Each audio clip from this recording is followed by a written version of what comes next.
Universidad Veracruzana, Facultad de Arquitectura. Teoría e historia de la arquitectura hasta el siglo XIV. Arquitectura griega. Libro Entender la arquitectura, sus elementos, historia y significado. Leland Roth. Los edificios públicos de más envergadura de la antigua Grecia fueron los descubiertos, incluyendo entre ellos a los teatros y los estadios para competiciones atléticas. Mientras que el estadio solo podía utilizarse durante ciertas épocas del año, el teatro ejercía un papel en la vida cívica de la polis casi tan importante como el ágora. El origen de las producciones teatrales se sitúa en las fiestas religiosas que se celebraban en honor del dios Dioniso. Ir al teatro era una celebración del espíritu comunitario. Las obras teatrales no suponían un mero entretenimiento como llegaron a serlo durante el Imperio Romano, sino que contribuían significativamente a la educación política. La benignidad del clima griego permitía la construcción de teatros al aire libre, pues los griegos no disponían de los medios técnicos necesarios para cubrir un gran espacio con capacidad para 17.000 asientos. Tal era el aforo del teatro de Epidauro. En algunos casos el teatro servía también para la celebración de las asambleas cívicas, que reunían a todos los ciudadanos de la polis. El teatro de Epidauro, construido hacia el 350 a.C. por el escultor Policleto el Joven, sobre uno de los dedos del Peloponeso, conserva casi todos sus rasgos originales. El templo griego. El edificio griego más importante es el templo. Aunque el templo cumpliese una función pública vital y fuese el símbolo de la polis, no era un edificio público en la acepción actual del término, ya que solo los sacerdotes y algunos individuos escogidos tenían acceso a él. El templo griego estaba emplazado en un recinto o perímetro sagrado, el temenos, delimitado con un murete o simplemente con jalones. No obstante, como el periodo de construcción del templo solía dilatarse durante muchos años, era frecuente que en ese lapso de tiempo se construyeran estoas u otros edificios a su alrededor, configurándose así una delimitación más consistente del recinto. La forma básica del templo griego, una estructura de madera construida sobre pies derechos en torno a una cámara central, se remonta probablemente a una época tan temprana como el 1050 a.C. Anteriormente, las ofrendas rituales a los dioses se realizaban en cuevas sagradas y en los árboles próximos, donde se exponían las ofrendas del sacrificio. Se cree que el templo y su columnata circundante no son sino una recreación de la cueva y el bosque sagrado. Según esta interpretación, los árboles decorados se habían convertido en las columnas, y los nombres de las diversas partes de los órdenes dórico, jónico y corintio procederían de los actos realizados en aquellos antiguos rituales.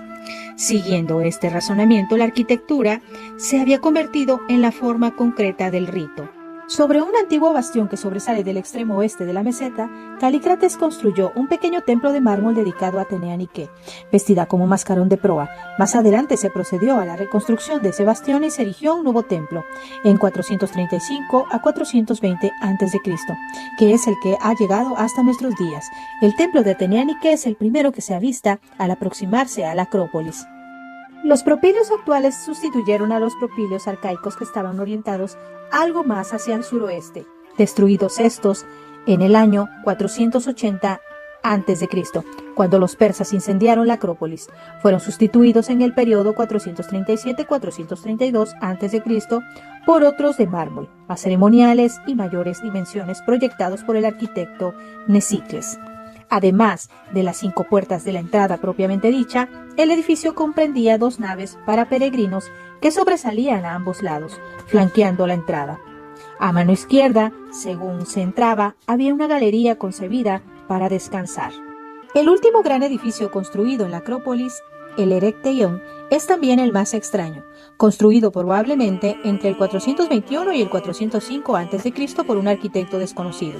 El templo constaba de una serie de recintos sagrados dedicados a varios dioses, divinidades locales y héroes, viniendo a sustituir a diversos santuarios destruidos durante la ocupación de los persas. Al desplazar la construcción del Erechtheion algo más al norte, el arquitecto tuvo que afrontar numerosos problemas, derivado de las grandes desigualdades del terreno y de la necesidad de respetar todo aquello que los atenienses tenían como sagrado. Como resultado, el edificio presenta numerosos desniveles e irregularidades tanto en planta como en sección y alzado. El primer edificio que se construyó sobre la Acrópolis incendiada fue también el mayor de todos. En posición dominante sobre la colina y la llanura del Ática, el templo dedicado a Atenea Pártenos, la diosa virgen, diosa de la guerra y de la sabiduría. El templo que ocupaba anteriormente ese emplazamiento determinó el alineamiento del edificio hacia el monte Imeto, al oeste. En el 490 a.C. se iniciaron unas obras de reposición en aquel templo, pero fueron destruidas por los persas cuando aún se encontraba en su fase inicial. El Partenón fue construido en el periodo 447-438 a.C., según proyecto del arquitecto Ictinos, con la posible colaboración de Calícrates. El Partenón presenta originalidades en varios aspectos. Su gran tamaño, mide 30.9 por 69.5 metros, el hecho de ser octástilo, 8 por 17 columnas, cuando era más habitual el templo hexástilo, y su naos de doble cámara. Las figuras de los frontones relatan escenas más directamente relacionadas con Atenea. En el frontón occidental, al que da a los propíleos, se narra su disputa con Poseidón para lograr el dominio del Ática. Poseidón intentó persuadir de su fuerza a los atenienses, haciendo brotar agua salada de la roca mediante un golpe de su tridente, mientras que Atenea prefirió hacer crecer milagrosamente un olivo. El resultado de la disputa fue que los jueces se inclinaron por el regalo de Atenea. En el frontón oriental, sobre la puerta de acceso a la cámara principal, que contenía la escultura de Fidias, se narra el nacimiento de Atenea. En medio del frontón se halla Zeus, sentado en un trono, y frente a él Atenea, recién nacida de la cabeza de su padre, como la encarnación de una idea.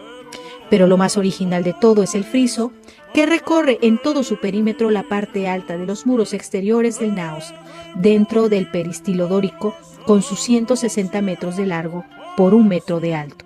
Lo que siempre ha distinguido al Partenón, desde el mismo momento que fue creado, es la nitidez de su construcción y las sutilezas y el refinamiento de su diseño. Para evitar el uso del mortero, los constructores emplearon un sistema de albañilería en seco. Cortaban los bloques de mármol, se escuadraban y sus superficies se asentaban perfectamente planas. En lo que respecta a las juntas verticales, se recortaban las superficies interiores de manera que los bloques adyacentes solamente se tocaban a lo largo de una junta perfectamente delineada y sellada. En esta región tan proclive a los terremotos era necesario unir los bloques entre sí por medio de grapas de hierro selladas con plomo derretido para evitar su oxidación. El Partenón da la impresión de estar basado en líneas absolutamente rectas.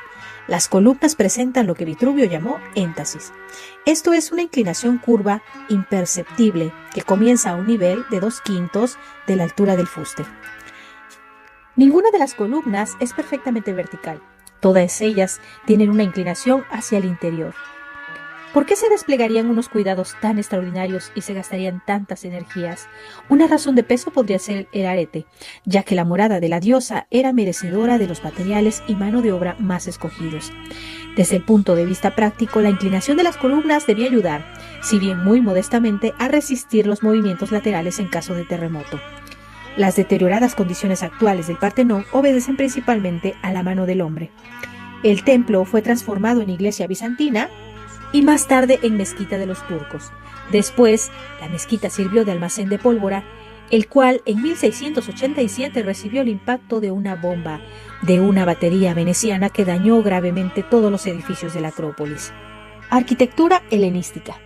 La apreciada independencia de las ciudades-estado griegas, amenazada por la Confederación de Pericles, acabaría por ser eliminada de todas formas durante el periodo del 360 al 323 a.C., cuando las numerosas polis griegas fueron amalgamadas en un auténtico imperio por obra y gracia de Filipo II de Macedonia, y más adelante de su hijo, el célebre Alejandro Magno.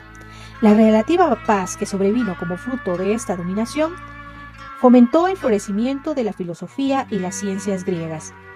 No en vano fue a lo largo de este periodo cuando se fraguaron los escritos y las enseñanzas de Aristóteles, Zenón y Epicuro, los teoremas de Arquímedes y Euclides, y las esculturas de artistas como Praxíteles y Lisipo.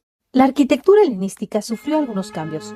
Los elegantes órdenes jónico y corintio se fueron haciendo más y más elaborados, mientras que la austera simplicidad dórica y predominante en la península griega fue cayendo gradualmente en desuso y no sería redescubierta hasta mediados del siglo XVIII. La nueva elaboración espacial y dimensional del templo griego queda perfectamente ilustrada en el Didimeo, el templo de Apolo en Dídimo, cerca de Mileto, en Asia Menor, empezado hacia el 330 a.C. y atribuido a los arquitectos Peonio de Éfeso y Dafnis de Mileto. Se trata de uno de los mayores templos del mundo griego y se yergue sobre un alto basamento de 7 escalones, siendo sus dimensiones globales de 59 por 118 metros, incluyendo los escalones. Una arquitectura de la excelencia. La arquitectura griega, cuyo representante más característico tal vez sea el templo, es la encarnación en piedra de la búsqueda del término medio, del equilibrio entre los extremos, en lo que a la arquitectura se refiere. Esto se traduce en un equilibrio entre los elementos verticales de sostenimiento y los horizontales de carga, entre la acción y el reposo. Cada sillar o tambor de columna, cada pieza de escultura narrativa, era cuidadosamente trabajado con el mejor de los materiales posibles, no como una mera exhibición de riqueza, sino como el mejor medio de satisfacer a los dioses y de honrar a la polis. El objetivo comúnmente buscado era siempre el de conseguir la excelencia en la forma, el detalle y la ejecución, ya que en el credo de los griegos esta era la única manera con que el hombre podía alcanzar su potencial máximo. El templo griego representa una incomparable síntesis de esencia y sustancia, de forma idealista y claridad de articulación estructural. Los griegos no estaban demasiado obsesionados por la inmortalidad en el plano espiritual. Antes bien, lo que buscaban era asegurar la inmortalidad en la memoria humana, a través de su excelencia intelectual y artística. El Partenón es la mejor prueba del éxito alcanzado en esta pervivencia.